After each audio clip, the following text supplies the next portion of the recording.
Kozhikode medical കോളേജിലെ ICU പീഡന കേസിൽ അതിജീവിതയ്ക്കൊപ്പം നിന്ന senior nursing officer PB Anitha ഉപവാസ സമരം ആരംഭിച്ചു. ഹൈക്കോടതി ഉത്തരവുണ്ടായിട്ടും ജോലിയിൽ തിരികെ പ്രവേശിപ്പിക്കുന്നില്ല എന്നാരോപിച്ചാണ് പ്രതിഷേധം. സർക്കാർ തലത്തിൽ അറിയിപ്പ് ലഭിച്ചിട്ടില്ലെന്നാണ് മെഡിക്കൽ കോളേജ് അധികൃതരുടെ വിശദീകരണം.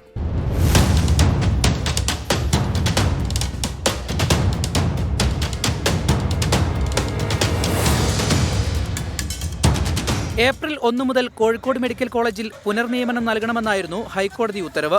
ഇതുപ്രകാരം ഇന്നലെ PB അനിത മെഡിക്കൽ കോളേജിലെത്തി. എന്നാൽ സാങ്കേതിക കാരണങ്ങൾ പറഞ്ഞ് ജോലിയിൽ പ്രവേശിക്കാൻ അനുവദിക്കുന്നില്ലെന്ന് നഴ്സായ PB അനിത പറയുന്നു. ഇതോടെയാണ് ഉപവാസ സമരം ആരംഭിച്ചത്. ഹൈക്കോടതിയിൽ നിന്നൊരു വിധി കൊണ്ടുവന്നിട്ട് ആ ഓർഡർ പോലും അവർക്ക് നടപടി എടുക്കാൻ പറ്റിയില്ലെന്നുണ്ടെങ്കിൽ എനിക്കിപ്പോൾ ഇതായിട്ട് മുന്നോട്ട് പോകാൻ പറ്റുള്ളൂ. സർക്കാരിൻ്റെ കണ്ണ് എങ്ങനെ തുറക്കുമെന്നുള്ളത് നോക്കണ്ടേ. ഇവിടെ 20 വർഷമായിട്ട് മെഡിക്കൽ കോളേജിൽ ജോലി ചെയ്യുന്നൊരു വ്യക്തിയാണ്. ഞാനായിട്ടൊരു തെറ്റും ചെയ്തിട്ടില്ല. അതിജീവിതയ്ക്കൊപ്പം നിൽക്കുകയും അവരെ സ്വാധീനിക്കാൻ ശ്രമിച്ചവരുടെ പേര് ഞാൻ റിപ്പോർട്ട് ചെയ്യുക മാത്രം. ആ ഒരു തെറ്റാണോ ഞാൻ ചെയ്തത്? തെറ്റാണോ? സർക്കാർ പ്രതികളെ സഹായിക്കുകയാണെന്ന് ICU പീഡന കേസിലെ അതിജീവിത. പീഡിപ്പിച്ച യൂണിയന്റെ ആളായിരിക്കണം, എന്നാൽ അവർ സഹായിക്കാൻ വരും. ഈ പ്രതിയെ സംരക്ഷിക്കാനും ഇങ്ങനെ ഒരു പീഡനം ഇവിടെ നടന്നിട്ടില്ലെന്ന് തെളിയിക്കാനും വേണ്ടിയിട്ടാണ്. അപ്പോൾ ഈ ഹോസ്പിറ്റൽ അടക്കം സർക്കാർ മൊത്തം യൂണിയന്റെ കയ്യിലാണ്.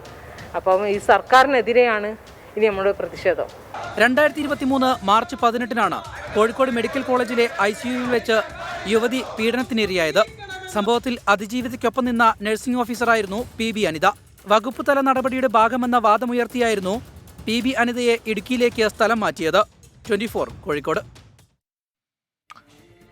എന്നാലും കോഴിക്കോട് മെഡിക്കൽ കോളേജിൽ senior nursing officer PB Anitha ഉപവാസ സമരം ആരംഭിച്ചിട്ടുണ്ട്. ഏറ്റവും പുതിയ വിവരങ്ങളുമായി രാഹുൽ സുരേഷ് അവിടെ നിന്നും തത്സമയം ചെയ്യുന്നുണ്ട്. രാഹുൽ, ആരൊക്കെയുണ്ട് അനിതയ്ക്ക് പിന്തുണ അർപ്പിച്ചുകൊണ്ട് സമരത്തിൽ? ഒപ്പം അതിജീവിതയുടെ നിലപാട് എന്താണ്? പ്രജിൻ, PB അനിതയുടെ ഉപവാസ സമരം ഇപ്പോഴും കോഴിക്കോട് മെഡിക്കൽ കോളേജിൽ പുരോഗമിച്ചുകൊണ്ടിരിക്കുകയാണ്. ഈ പുനർനിയമനം സംബന്ധിച്ച് ഉത്തരവ് തനിക്ക് ലഭിക്കാതെ ഈ സമരത്തിൽ നിന്നും പിന്നോട്ടില്ല എന്നാണ് അവർ പറയുന്നത്. അവർക്ക് പിന്തുണയുമായി വിവിധ നഴ്സിംഗ് സംഘടനകളും ഒപ്പമുണ്ട് എന്നതാണ് ഏറ്റവും പ്രധാനപ്പെട്ട കാര്യം. ഹൈക്കോടതി ഉത്തരവ് പ്രകാരം ഏപ്രിൽ 1 മുതൽ കോഴിക്കോട് മെഡിക്കൽ കോളേജിൽ പുനർനിയമനം നൽകണമെന്നാണ് പറയുന്നത്. ഇതനുസരിച്ച് ഇന്നലെ രാവിലെയാണ് PB അനിത കോഴിക്കോട് മെഡിക്കൽ കോളേജിൽ എത്തിയത്. പക്ഷേ ആദ്യഘട്ടത്തിൽ തന്നെ ഈ പുനർനിയമനം സാധ്യമാവില്ല എന്ന കാര്യം മെഡിക്കൽ കോളേജ് അധികൃതർ അറിയിക്കുകയായിരുന്നു. പിന്നാലെ DME-നെ ബന്ധപ്പെട്ടപ്പോൾ പറയുന്നത് സർക്കാർ തലത്തിൽ ഒരു അറിയിപ്പ് ലഭിച്ചിട്ടില്ല.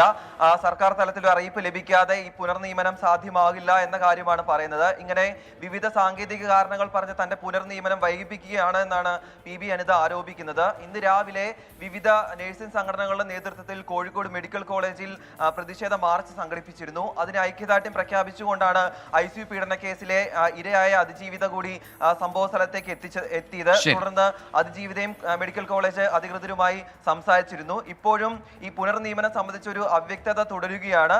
അവ്യക്തതയ്ക്ക് ഒരു പരിഹാരമാകാതെ സമരത്തിൽ നിന്നും പിന്നോട്ടില്ല എന്നാണ് ഈ PB അനിത വ്യക്തമാക്കുന്നത്. പ്രജിൻ, രാഹുൽ സുരേഷാണ് കോഴിക്കോട് വിശദാംശങ്ങൾ നൽകിയത്.